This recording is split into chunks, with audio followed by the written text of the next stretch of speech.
My name is Greg Folkert. I'm the Assistant Medical Director of the ER at St. Joseph's Hospital West in Lake St. Louis, Missouri. I'm honored to be here today, not only to help imagine a new reality in medicine, but hopefully help create it. Before I begin my remarks in earnest, let me ask you to imagine something few people think of when they think of an ER. It's a place where the door can never be closed. No patient can ever be turned away. Your schedule is never full, even though your ER may be. You can never say, "I'm sorry, we don't have an appointment till next week," or "We can schedule that for 3 days from tomorrow." Whatever rolls through the door while you're there is yours. You don't get to say no.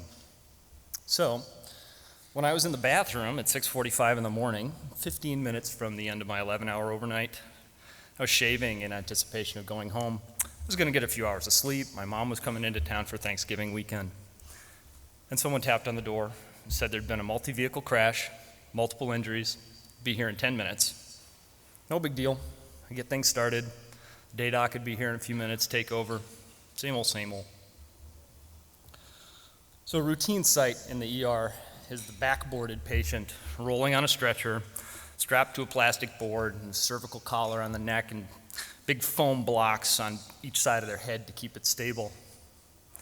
This time, though, the form on the stretcher was dwarfed by the head blocks, and the little body made that narrow yellow plastic board look like a king-size bed.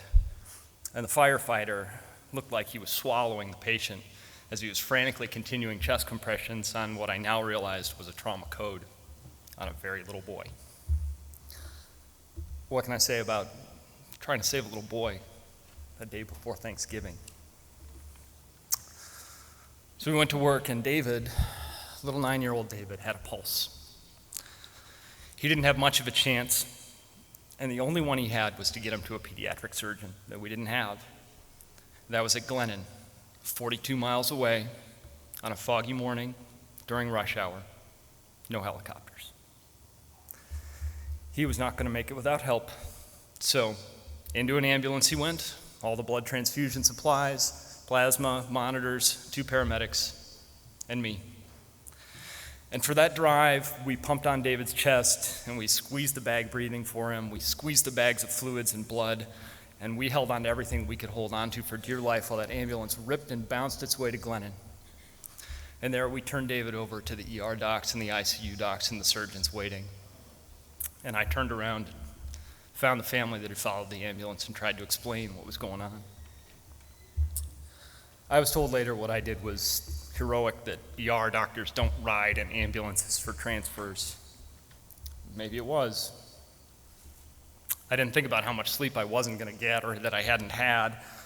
I didn't think about what that long ride back to West in an empty ambulance was going to feel like. All I could think about was my own son, and how if he ever needed it, I hope someone would do the same for him.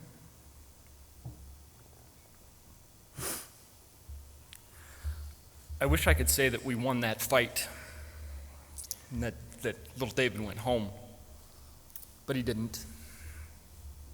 He died that day. And I think I knew, even as we left the hospital at West, that was going to happen. But I had to try.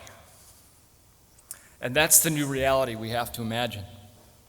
A reality where we fight the battles that we're almost certain to lose. We fight them because we know it's the right thing to do. We fight them because we would want someone to do the same for us. What I did was not heroic. I didn't see it as outside of the line of duty. It was the right thing to do. It was what had to be done. And I imagine a new reality where we all jump into the back of the ambulance, where we fight the fights that we may lose because it's the right thing to do. And when you do the right thing, even in the face of the death of a patient, you have prevailed. That is the new reality that we are here to imagine. Thank you.